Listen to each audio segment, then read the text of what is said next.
आज का जो विचार है सुख व दुख। दास अपनी सूक्ष्म बुद्धि के द्वारा महाराज जी के ग्रंथ श्री समता विलास के आधार पर रखने का प्रयास करेगा। त्रुटियों के लिए दास संगत से क्षमा की याचना।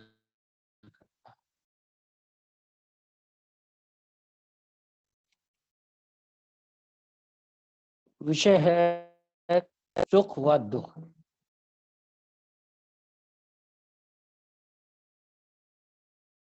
पहले हम दुख पर विचार करेंगे। महाराज जी से एक प्रेमी ने प्रश्न किया, महाराज जी इस दुनिया में दुख क्या है? महाराज जी इस दुनिया में दुख क्या है? तो महाराज जी उत्तर देते हैं, लाल जी जिस वस्तु की यह मन इच्छा करता है एवं उसमें सुख प्राप्त करने की कल्पना बना लेता है, जब वह पूर्ण नहीं होती तो दुख का जन्म हो जाता है।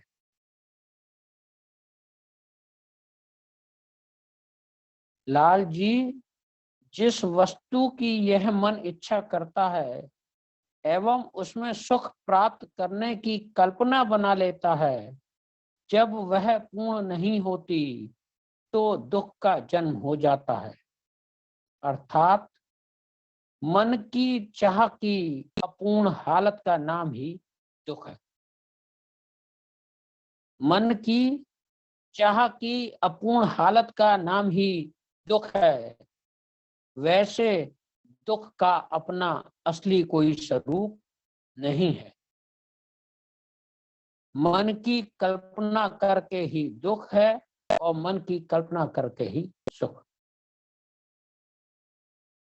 अब देखें हम कि जिस चीज का कोई स्वरूप नहीं है वो हम सब जीवों को कितना परेशान कर रही है।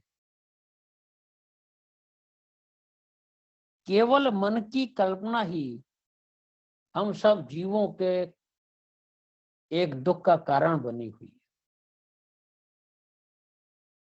इसी दुख का कारण को जानने के लिए एक प्रेमी ने फिर प्रश्न किया, महाराज जी दुख का कारण क्या है? महाराज जी दुख का कारण क्या है?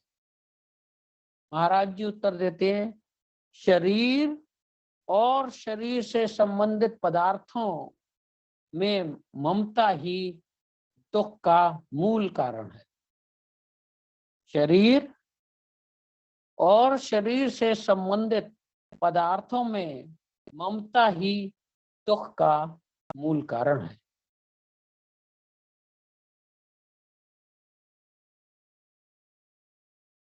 एक वचन है ग्रंथ श्री समता विलास में, महाराज जी कहते हैं जितने भी देह के विकार हैं उनमें कभी भी जीव को शांति नसीब नहीं हो सकती। जितने भी देह के विकार हैं उनमें कभी भी जीव को शांति नसीब नहीं हो सकती। इस वास्ते सब देह के भोग ही जीव को असली दुख का कारण है। इस वास्ते सब देह के भोग ही जीव को असली दुख का कारण है। अब हमारी देह